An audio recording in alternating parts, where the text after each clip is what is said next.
শুক্রবার দিন রাত্রেবেলা শোয়ার সময় মানে খুব মজা করে শুই এই ভেবে কিনা পরের দিন তাড়াতাড়ি ঘুম থেকে উঠতে লাগবে না। আর বলে না মনের ভিতরেও আরেকটা মন থাকে যেটা সবসময় ডিস্টার্ব করে, যেটাকে কন্ট্রোল করা যায় না। ওটা 4:30 ভোর 5টা থেকে ডাকতে শুরু করে, ওঠ টিফিন বানাতে লাগবে, মেয়ে স্কুলে যাবে। আর তখন চোখ খুলে দেখি আরে আজকে তো শনিবার, না মেয়ের স্কুল আছে না মেয়ের পাপার অফিস আছে। কিন্তু একবার চোখ খোলার পর তখন আর মানে শুয়ে থাকতে ইচ্ছা করে না। সেই সকাল সকাল চলে আসলাম ছাদে একটুখানি হাত পা চালানোর জন্য। এগুলো কিছুই না, কোনো ভারী মানে এক্সারসাইজ না, সিম্পল ওয়ার্কআউট, যেগুলো আমি ইউটিউব দেখেই শিখেছি বেলি ফ্যাট কমানোর জন্য। রেগুলার বেসিসে করা উচিত, কিন্তু সময় হয়ে ওঠে না। যখন সময় পাই আমি করি, কেননা আমাদের তো আর জিমে যাওয়ার সময় নেই।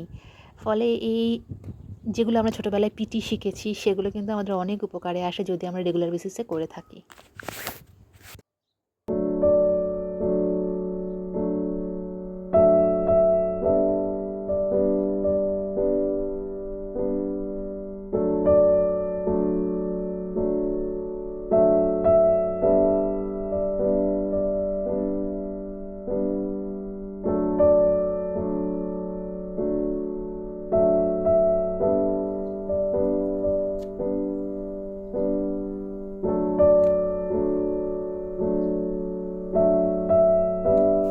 আর এই প্রায় 2 সপ্তাহ পর আমার রিনা রানী ফিরে এসেছে।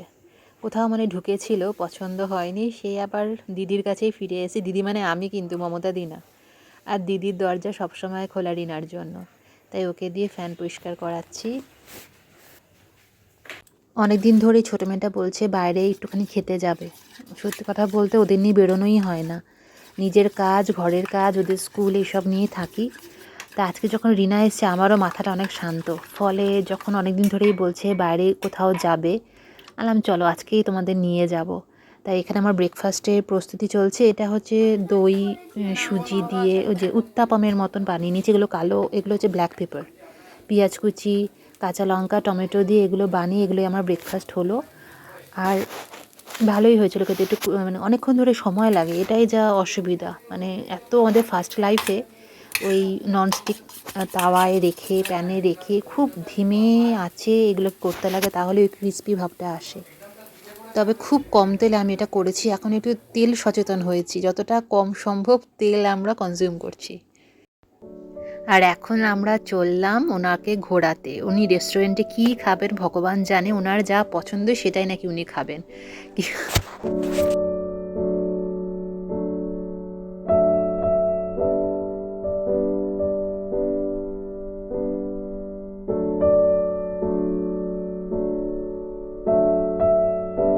কেন তো এত বড় স্ক্রিন হলো?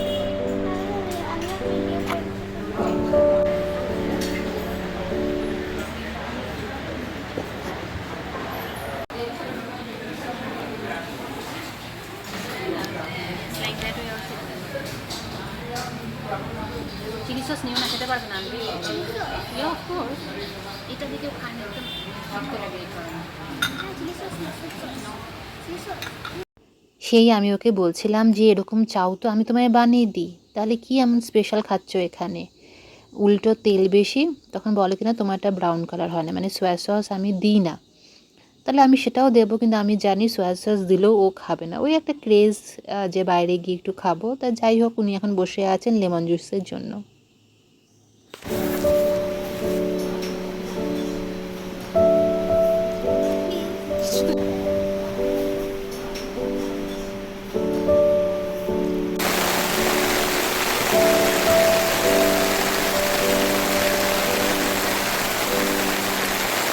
বৃষ্টিটা ঠিক সময় নেমেছে, একদম ঘরে যখন চলে আসলাম রেস্টুরেন্ট থেকে তখনই বৃষ্টিটা নেমেছে, ফলে ভিজিনি। আর নিয়ে গেছিলাম একটা ছাতা, কিন্তু এত জোরে বৃষ্টিটা নেমেছে, মানে আরেকটু দেরি হলে কিন্তু মানে দুজনেই ভিজতাম।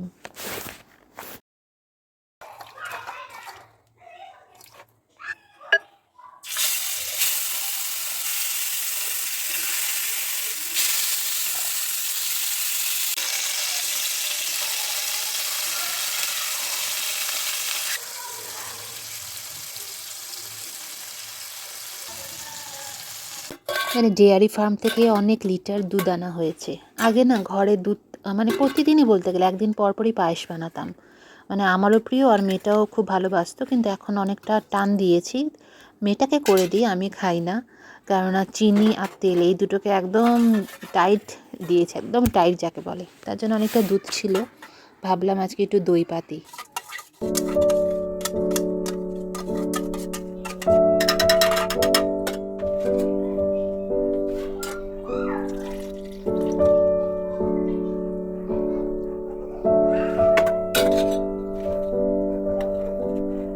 কিন্তু বৃষ্টির ওয়েদার, জানি না কতটা দইটা পাতবে, তার জন্য হটপটের মধ্যে ঢুকিয়ে রেখে দেবো। দেখা যাক কালকে মানে দইটা পাতে কি না। ওয়েদারটা খুব ঠান্ডা। বাইরে মেয়েকে নিয়ে যাওয়াতে কি হয়েছে, আমাকে তো ঘরে এসে রান্না করতেই লাগবে, ফলে 2 বার্নারে রান্না চলছে। আমার মাছ রান্নাও রেডি, আর এখানে ওগুলো আবার খেলছে, দেখো।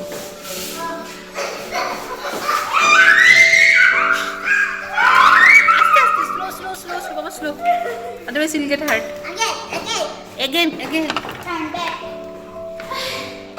Shall I sit? Yes. Shall I sit on this chair? What cycle?